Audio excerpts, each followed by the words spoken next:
grazie por stare qui con noi a parlare un po' de San Sperate. Lo che mi interessava per iniziare è che parliamo un po' della storia di San Sperate, questo paese, questo luogo tan speciale per l'arte. Chi comincia? Comincia tu. Comincio io. Sì, perfetto.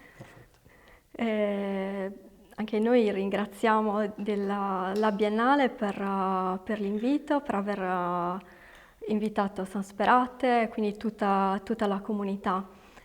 Siamo felici di poter condividere con voi la nostra storia, che è iniziata più di 50 anni fa. Negli anni 60 San Sperate era un paesino agricolo, come tanti in Sardegna. Le sue case erano fatte di terra cruda, per cui camminando nelle strade si percepiva il colore marron nelle pareti, il colore marron per strada, che contrastava con l'azzurro del cielo e col verde degli alberi, della vegetazione. C'era già un movimento, il desiderio di qualche cosa di diverso dalla solita routine della campagna. Nel giugno del 1968 un artista, Pinuccio Sciola, con tanti giovani di San Sperate, iniziò una rivoluzione culturale, una rivoluzione pacifica. Nel resto del mondo era in atto la rivoluzione studentesca e i ragazzi di San Sperate con la calce dipinsero le pareti marron di terra di bianco. E questo bianco che a giugno col sole abbagliava le persone è diventato il supporto per scrivere una nuova storia. Una storia che ha avuto come materia prima i colori. Infatti bambini, giovani e artisti provenienti da tutto il mondo iniziarono a dipingere nei muri, a realizzare murales e altre opere.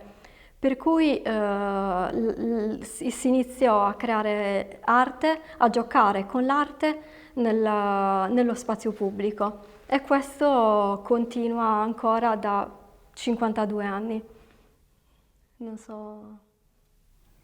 Ma hai raccontato più o meno tutto, a grandi linee ovviamente.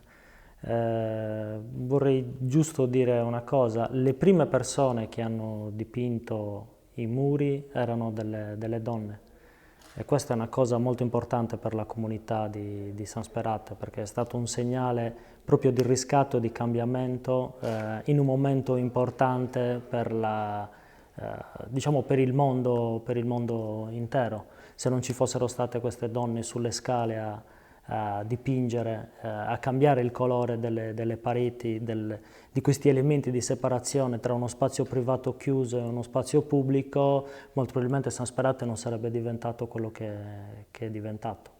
E come questa installazione che abbiamo qua, come la installazione racconta questa storia? Sì. I retri delle illustrazioni hanno il passaggio dei colori, quindi andiamo dal marron al bianco per poi arrivare ai colori, inframmezzato dagli specchi, che sono un altro elemento che è arrivato successivamente nel paese museo. Mentre le illustrazioni sono il lavoro di artisti di tutto il mondo che hanno partecipato a un concorso che abbiamo indetto lo scorso anno per raccontare il messaggio universale del paese museo. Gli artisti sono stati chiamati a realizzare delle illustrazioni per creare un albo illustrato, un libro per bambini. Abbiamo già un vincitore, che è una ragazza siciliana, l'autrice di quella illustrazione, che adesso sta lavorando a realizzare un libro. Quindi questi sono i primi bozzetti di racconto. ¿Cómo ha empezado questa relazione entre San Sperate e Cerveira?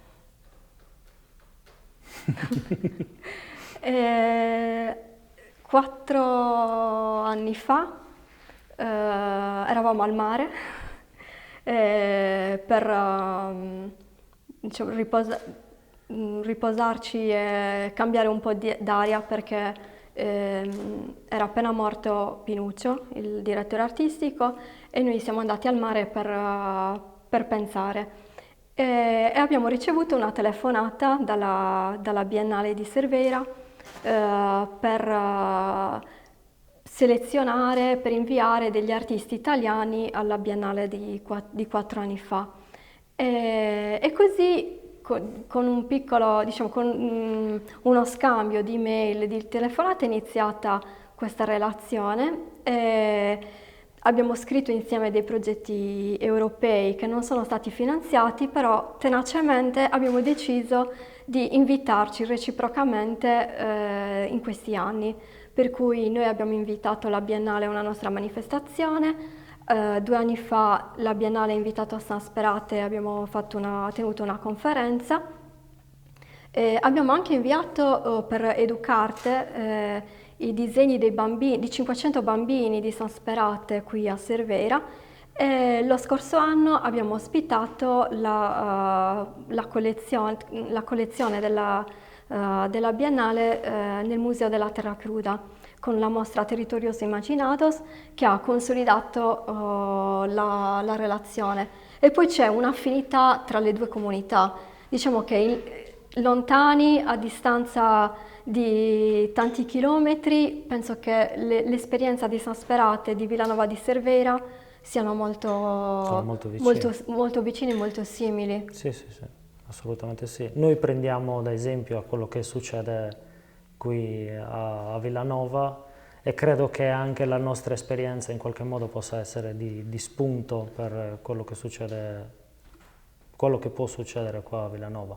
La nostra esperienza è molto più semplice, non abbiamo una biennale, non c'è un festival cadenzato, si lavora molto nello spazio pubblico, è una cosa molto più semplice rispetto a Cervera, però è comunque un'esperienza che in qualche modo apre una piccola comunità al mondo e questi lavori effettivamente sono un racconto che arriva dall'esterno su quello che è la nostra storia. Per voi, voi accreditare che la cultura può in verità trasformare la storia di un luogo? Sì. Sta succedendo, sì, è così. La cultura, lo scambio, l'arte è un pretesto per trasformare il modo di pensare, i punti di vista delle persone, proiettare le idee ed aprire le idee al mondo, e automaticamente i luoghi diventano sicuramente più aperti e più ospitali per buona parte dei frequentatori. Sì. E sobre la installazione del centro, che ne puoi dire? L'installazione del centro, c'è tanto da dire sull'installazione del centro. Sicuramente un aspetto per noi fondamentale che era portare fuori dal forum, fuori dal castello, nello spazio pubblico, nella piazza principale, il nostro lavoro, perché il nostro lavoro vive nello spazio pubblico, per cui era fondamentale essere all'aperto. Poi nel 74-76, sì. Nel 74 San Sperate è stato invitato alla Biennale di Venezia. Erano partiti 80 ragazzi dalla Sardegna con i camion, e quindi Venezia è stata invasa dalle persone di San Sperate. Ovviamente in questo periodo non è possibile per via delle restrizioni, e quindi l'installazione simboleggia un po' con questi tubi colorati la comunità di San Sperate che arriva a Cervera, che si può abbracciare.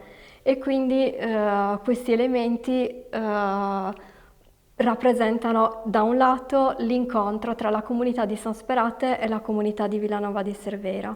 In più con i colori, anche lì passiamo dal marron al bianco al colorato, raccontiamo le stagioni del paese museo e c'è anche... E poi raccontano effettivamente una storia.